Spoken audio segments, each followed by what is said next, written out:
And another good afternoon. Welcome to AM 1410 WRMN. Another Wednesday afternoon. Boy, I do love my Wednesdays around here, especially in the downtown Elgin area. Especially Wednesdays at just about 3 o'clock. Hey, out there listening, do you want to lose weight fast, get rich quick? Do you want to look young forever? This is the time, this is the place to be. Welcome to the Laura Dion-Jones Show. We have a special show today. Laura, happy anniversary. Thank you. 2 years. Can you believe it? No, I can't believe it. It's like 2 weeks ago, It's seems. like yesterday. Well, Yeah. actually, it'll be November 18th, which is Friday, but this is our 105th show. And how am I today? Grateful to be healthy and alive, dazed and confused, anxious and nervous, because I have two real high-profile professionals on the show today, and my palms are sweaty. Good. Now, pinch me because I think I'm dreaming, but did you or did you not offer everybody here at this radio station a whole lot of carbohydrates today? I am guilty as charged, Uh-huh. and it was a special dispensation from the Pope. Reduced carbs. I had him, you know how they have kosher bakeries? Well, this is a special reduced carb place. And the cake is a tres leches cake from El Chicanito Bakery in Butera Plaza, and they have the most fabulous, do they not? No, it was delicious. You're I know, kidding me. I know. It's only because it's such a special day. It's my second anniversary, and far be it from me, the carb Nazi, to come here with an entire box of carbohydrate in the form of. But was it not good? It was delicious. In fact, when I first saw the box, I knew it was from you. But the first thing I thought of was a bunch of Slim Jims packed together with cheese sticks. Oh, Well you're done, kidding Right? me. Isn't that what you had, similar to the first Yeah, year Julie, anniversary? no, on my 40th show or 50th show, Yeah. Julie Belanger, Uh-huh. she made me that birthday cake. She made me a layer cake, but out of cheese sticks, so it looked like little sticks of dynamite. It was and she good. said, here's a cheesecake for you. Now, can you believe that? That was well done. Yes, it was. Do you have any junk food true confessions to spill this week? Bag of potato chips with ranch dip. Yes, I do. How big of a bag of potato chips? It was not one of those She huge asked. bags, not one of those family pack, but it was a good size. Okay. And it took me 3 days to eat them, not just one sitting. Oh, that's good. Better than Yeah. the cheese ball episode. And I bought a whole bunch of celery sticks, too. Washes his carbohydrates down with celery stick and protein Well, cheese. the fiber helps me. Can you see fiber and protein, and so how can we yell at him? It's balanced. Balanced, yes. Fiber, I'm going to protein, balance you. carbohydrates, and a little bit of fat. That all went well. Yes. Tell me, how's your walking? How was what walking? Oh, that's what I was afraid of. I got my walking shoes on. Yeah, that's a step. Yeah, I walk to work every day. And how far is that? How many steps? Count the steps. I'll count the steps next week. A block? No, it's farther than a block. Well, count the steps. It's not quite a mile. Okay, hey, you know what? You two guys are sports aficionados, and you probably are too. Our guests here, who I'll introduce in a second. He's But from Lake Park High School, he is. what do y'all think about Penn State taking Joe Pa's name off the championship trophy? Do you not think that was one step beyond? The story's still to be completed, so it was a safe thing to do in the current atmosphere. How about I that? feel so bad for him. What could he have done? Gone to the police? Is that the bottom line? I would hope so. Yeah, What would yeah, you you have got done? learned minds here. We'll talk about that later, but certainly, yeah, in 2002 or in 1998 or somewhere along the lines. That kind of broke my heart. But And- if that one assistant coach went to the police, and that just comes out later. Why didn't they do something with it there? That So one why kid- why heap it all on Paterno? Well, yeah, if something hadn't come from that point, it wouldn't have been as bad, I guess. I don't know, because he's the leading Leader figure. of the pack, eh? He's the legend. It's his empire. He rules, so that's the way it works. All right, I got Just like another Mike good here at the story to studio. tell you all about. Let's hear it. Did you hear the one about the dream of a lifetime? Nope. It starts out with a quote. He that can have patience can have what he will, by Benjamin Franklin. And it turns out there's a place in downtown Milwaukee called the National Cafe. And the owner put it up for sale for $100. You all didn't hear this story? No, your guest is stealing your material. He's writing down Ben Franklin. This is a future court moment. Okay, Yeah. so the owner of the National Cafe, he puts it up for sale for $100, and now comes along a 35-year-old unemployed chef named Nell Benton.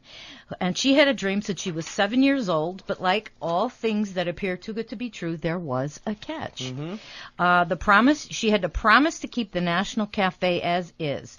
She had to keep the staff, keep the name, and buy local and stay organic. Isn't this a cool story? Yes. Nell wanted to do all these things anyway, and the original owner lost over $50,000 on the sale, but calls it a good business decision. And he is a millionaire. He's into software and computers, and he has his main office right down the street. He started the National Cafe. He wanted it as an economic anchor of the neighborhood.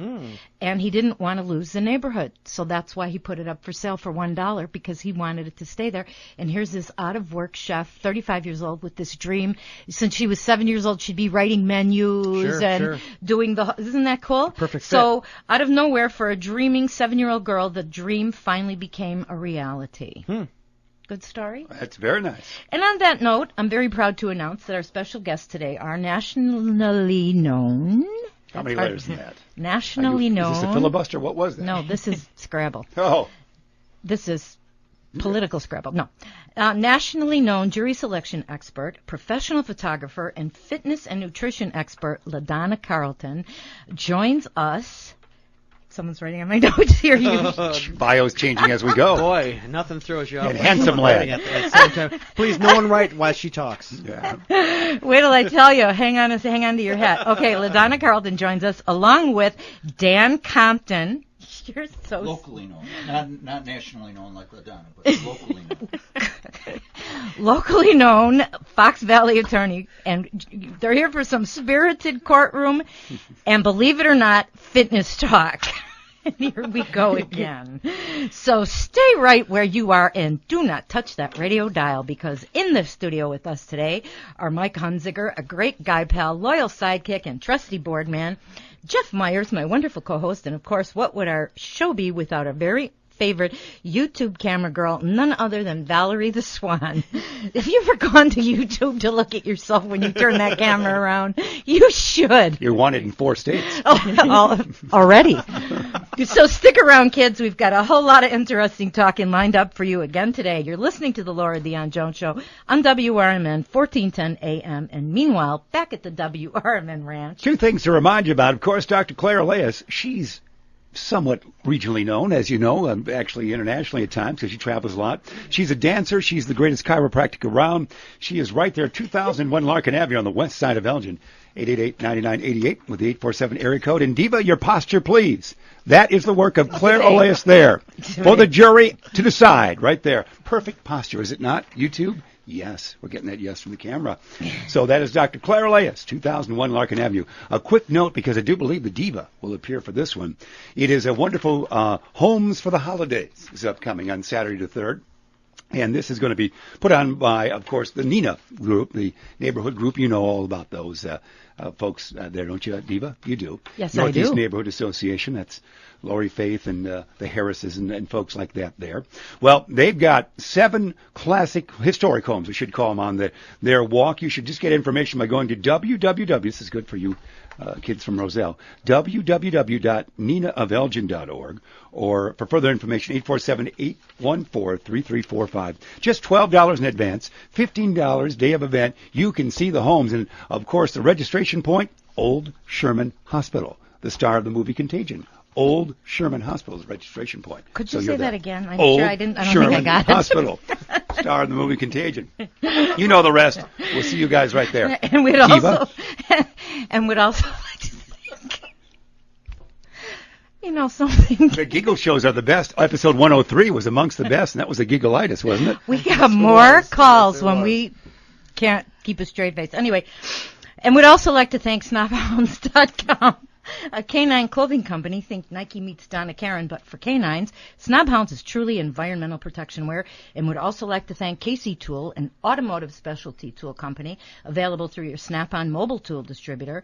And a very special thank you to Casey for making this show and all of our shows possible for the last 2 years.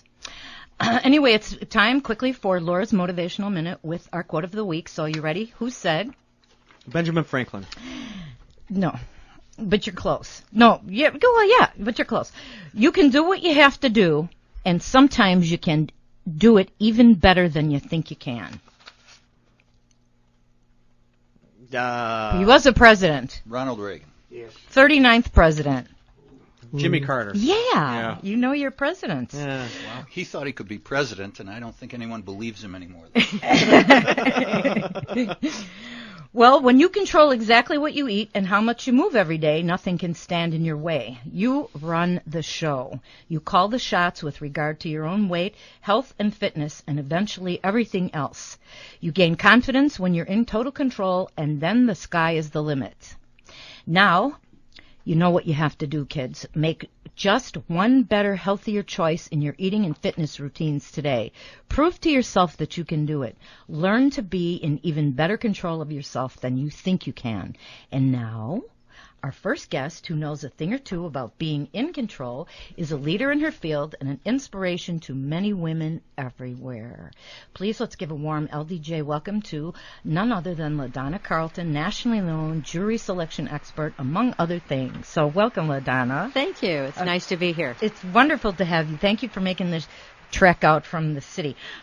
And I'm going to get to our next special guest in a couple of minutes, so you just hang tight, because I know that I could tell you got a whole lot to say. First, LaDonna. All lawyers do. I know. First, tell us a little bit about you. How did you give us a little bit about your background? Well, most people like to know, how in the world did you get into jury selection? Well, that was my next question, but go ahead. Go ahead and do that one. Okay. You can do whatever you want. Okay. Well, I met a very fine lawyer one time. His name is Jerome Mirza, and we got together and we got married, and the only way I could see him was to follow him around all of his trials. And in the process of doing that, I was studying sociology and taking all my books with me and studying, and I'd be out in the audience section, and I was a little better at assessing what people were all about than he was. He was a very good attorney, knew the law, how to stand up there and deliver everything. But I would make faces at him. I'd sit back there, and while he was doing the jury selection process, you got it, and very subtly, of course. But that was my first entree into the courtroom and doing all of this. And it seemed to work pretty well. I was good at it. Later on, when I decided to get into this as a real industry, I did make it a little more professional, and I learned how to assess people and profile them, and through social styles of behavior, I studied that, and that's what I do now. So it's a little more scientific than it was when I first started. Sounds like it. Sounds like you helped develop the whole process. Where did you exactly, though, is this what you just told us? This is where you got the idea to develop a jury selection system from? Well, yes. Well, I learned a lot about personal injury cases and, depositions and sitting in judges' chambers, going over jury instructions and things like that. So I had a big background in that, but I also was studying sociology. But I went into radio advertising, sales, and management for many years before I ever got into this. And that's where I learned about the social styles of behavior. When I came to Chicago, being in Chicago and the advertising industry is really volatile. Every exciting. Time radio stations were bought and sold, guess who got fired? Sure. And I got a little tired of all of that. And so Hard not to take it personal? Oh, yes, it sure was. And so I decided at that point I needed something else to do. And I told Jerry, I said, I think I could select juries for other lawyers. He said, they're not going to pay you to do this. But I said, I think they will. So anyway, I set out to do it and accomplished it. I think that's awesome. Yeah. You know what? Number one rule in salesmanship is create a need. Create a need. Create a need. Well, one of the things that I was observing, even with his cases and other lawyers that I had met along the way, was that they used to select juries, by stereotypes. And things were changing dramatically, especially in the Chicago area, where, you were getting into second and third generations, from the immigrant population, and they were not as predictable as they once were. And so that's what I brought to the table, was helping lawyers understand how people make decisions, and it crosses gender and race, religion, all of those things. So it was a little different approach, and it's been very helpful and successful. Something, I got several questions along these lines, but now before we get too far along with this jury talk, I'd like to introduce our other very special guest today, Dan Compton. Hi, Laura. Did Thanks I get for it having right? me on your show. Did Yes, I you get it got right? A local Fox Valley attorney extraordinaire. So welcome to the Laura Dion-Jones show. Thank you very much. Let's jump right in here with a little bit about your background. Well, I've been out here 25 years. I grew up in Roselle. I came to the Kane County area to work for the judges of the 16th Judicial Circuit. Loved it in the Fox Valley, and just decided that I didn't want to leave. So my wife and my 3 children moved here after law school. I got a job with Britton and Ketchum, and I've never left there either. That's where I practice today. That's wonderful. I'm tongue-tied here. I'm at a loss for words for a second, and I don't know why. Let's get back to some jury talk then. Based on the jury selection system LaDonna has developed, and based on the way I dress, look, and my body language, what would the two of you think of me as a possible juror candidate? And you don't have to go easy on me, because when I'm called for jury duty, this is how I show up. Well, you're definitely a very expressive person, and it depends on which side of the case I'd be working on. I might think you would be a little more liberal, since you are with a radio station. Radio people, media people tend to be more liberal, although I don't think I'd really... Oh, it doesn't matter. You know something? I don't think I would even want somebody in the media on the case, because sometimes in a jury situation like that, people might defer to you thinking you might know something more than they do, you know, just because you're around news and media and all that type of thing. But, you know, how would you know I'm on the media? How would you know I have a radio show? Is that something they would ask? Oh, absolutely. You'd have to disclose what your background is, and one of the questions I always ask is, or have the lawyers will ask, and while I sit there and build a profile, is, you know, tell us what you do on a daily basis. And it's not always the exact words that you use, but it's the way you say it that gives me some insight into your social style of behavior. I think we would, you would be asked a question, Laura. You would talk for 5 minutes. The lawyers would have to shut you up, and then you'd be on your way out the door as far as the defense is concerned. You said not to go easy on you. No, hey, he's talked to me on the phone. I mean, we've had shut up over there, clapping your hands. Okay. We've had words already, so bring it on. As I'm sure either your mother or Benjamin Franklin told you. One of the two. You can't, that's not a comment on your age, but one of the two said that you can't judge a book by its cover. Unfortunately, that's a lot of what we do in picking a jury, and it's ironic because we're asking a jury to reserve judgment till they hear all the evidence, and then we're trying to take a very little piece of evidence and profile a juror to try to get rid of them. I think LaDonna said it's actually a deselection process, and she's absolutely right. You've got to get rid of the time bombs. And I would be a time bomb? You would be a time bomb. We don't want a diva on the... Doggone. Not on the jury pool. There's a time for a diva and a time for not. That's right. You know, That's right. Come on, in all fairness, I'm not always a diva, am I? Well, you know something, you also might be a wild card, because you would come across very opinionated. I Extremely. doubt very much that you could sit there and be very quiet. Case closed. There you have it. You probably would not be on a jury. But you never know. If they run out of peremptories and there's no other way to get rid of you, that you might end up on one someday. Because so far I've been lucky. You know what I mean? And I don't know what you to shouldn't expect. Consider that lucky. Why not? There are people who would kill to be on a jury. Well, but you know something, as judges, and I'm sure, you know, Dan has heard the same thing. If people like you and me and everyone else out there refuses to be on a jury, we're going to lose that privilege someday. Aren't we the only country in the world that has a jury trial for civil cases? We are the only country in the world with a jury trial for civil cases. England used to, and now no longer. Yeah. So we don't want to lose that privilege someday. Believe me, you do not want to have a panel of judges just deciding your case. See, it is fascinating. I would, as LaDonna pointed out, I would be struck by your personality as liberal. If I was trying a plaintiff's case, you'd get more of a chance from me, because I think you seem like a very sympathetic person. A plaintiff's attorney is looking for sympathetic people. Your background with the weight loss, the book, trying to help others, that's a person whose heart's going to go out to someone who claims to be injured. Again, totally supportive of someone. All other things being equal, as a plaintiff, I would want you on a jury. As a defense attorney, and I do mostly civil defense, you, as I say, would be on your way out the door. Because of my opinion? Well, strong opinions and like that? You appear to have strong opinions, and you appear to be sympathetic. And if you're a defense attorney, you don't want that person swaying the jury.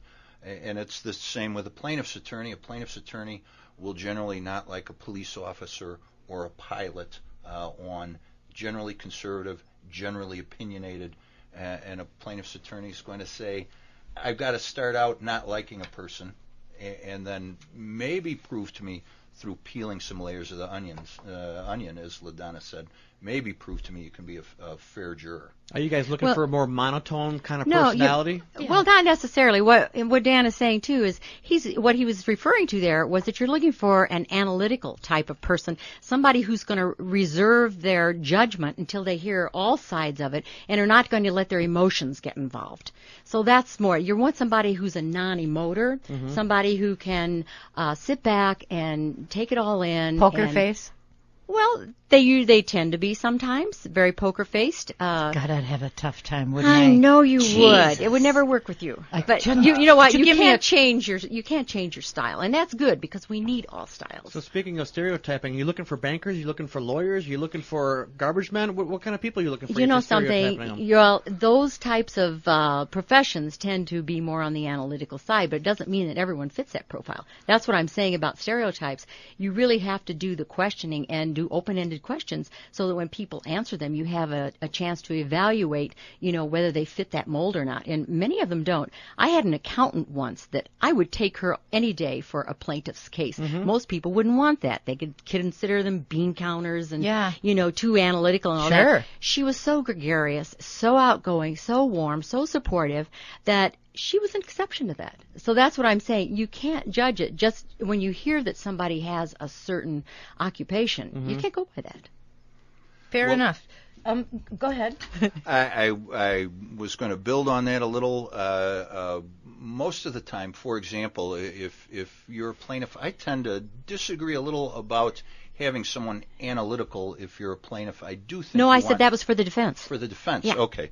Because if you ask a juror how they've solved a problem or how they've mediated a dispute between their children or friends or relatives, usually they'll tell you how they did it, and usually they'll tell you if they make their decisions based on emotion or if they make their decision based on analysis of facts. So if you're a plaintiff and you think you've got an emotional case, you're going to be looking for a type of person that's going to immediately bond with your client.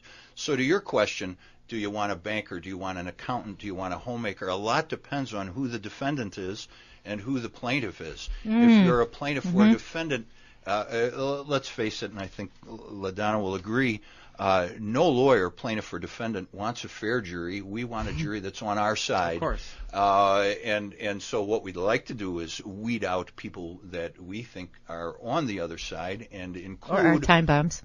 Yeah, well, of weed course, out we can usually find those pretty easily. And include people that we think will be sympathetic to our cause. And in doing that, both sides are doing the same thing. So you're going to end up with probably a jury that's a little more in the middle anyway. Let me ask you're going to be kicking off people that are more plaintiff-oriented, and a plaintiff's lawyer is going to be kicking off people who are more defense-oriented. Wow. Or at least if they perceive them that way. Let me ask you something. In the end, is it the lawyers who choose the jurors, or is it the jury selection people, like you guys, like you? Well, I offer my opinion, and you know what? Sometimes the lawyers, most of the time, they value that, or they wouldn't be paying me to sit there and do this with them. But ultimately, it's their jury, and it's also, it's actually the client's jury. And so the client they have being the injured person, or the insurance company, or whoever's on the person defense. on trial or whatever. Yeah. And so, they get some input into that as well. And would the difference in jury selection process be in regard to criminal or civil cases just exactly what Dan just said about, if you're for the plaintiff, then you're going to look for people who are sympathetic toward that? You know what I'm saying? What's the difference between jury for criminal or civil cases? It's a selection. Well, I want to make it clear. I don't do any criminal law. Now, I'm a fairly conservative guy, but it would surprise you because the reason I never got into criminal law was because I don't think I could sit as an attorney and watch a person I thought was innocent get convicted. I know. Which would make the jury selection process harrowing because, again, as LaDonna said in some of her writing, at the end of the day you say, oh my gosh, did I leave that person on the jury and was that a bad decision? And as the lawyer, you're the one standing up in front of a jury, hopefully with your pants not down around your ankles, but you can miss a juror and they can completely surprise you. Well, it's almost halftime. Can I ask one more question? Yeah, go ahead. In baseball terms, when I was in the schoolyard picking teams, I had to have a captain who would be the plaintiff, and I'd have the captain who would be the defendant. Do you guys take turns picking the jury? I'll take him, and do you get any vetoes as far as the opposing side? I mean, how do you guys? What's the process of picking 12 or 16 people to be on the jury? You know what? That's a terrific question. Most judges will take it in panels of 4, meaning the plaintiff who has the burden of proof gets the first opportunity to question a panel. They'll question 4 jurors, again, try to peel back any layers, make challenges for cause. If you can get a juror to admit that they can't be fair to your side, they will be excused by the judge without any further questioning. Once you get done with that panel, the plaintiff has an opportunity to have a preemptory challenge. That is, just get rid of a juror because they don't like them, they don't like the feeling, don't like their answers, and they don't have to tell their body language. Don't like their body language. Clothing. Don't like their socioeconomic background. You know, if you're a plaintiff, you probably don't want a Rhodes Scholar. Generally, as LaDonna said, you don't want accountants, you don't want business owners. And then the panel, once you get a group of 4 acceptable to the plaintiff, they're tendered to the defense, who questions the jurors and excuses any they think don't fall in with their profile of who they'd like as a juror. If the panel changes, it goes back to the plaintiff. And then when there's 4 selected, they'll move on to the next 4 and the next 4. And if you need alternates, then alternates. Wow. Possibly a very lengthy process. Wow, I was just going to say I didn't It realize is. that. And this is all in the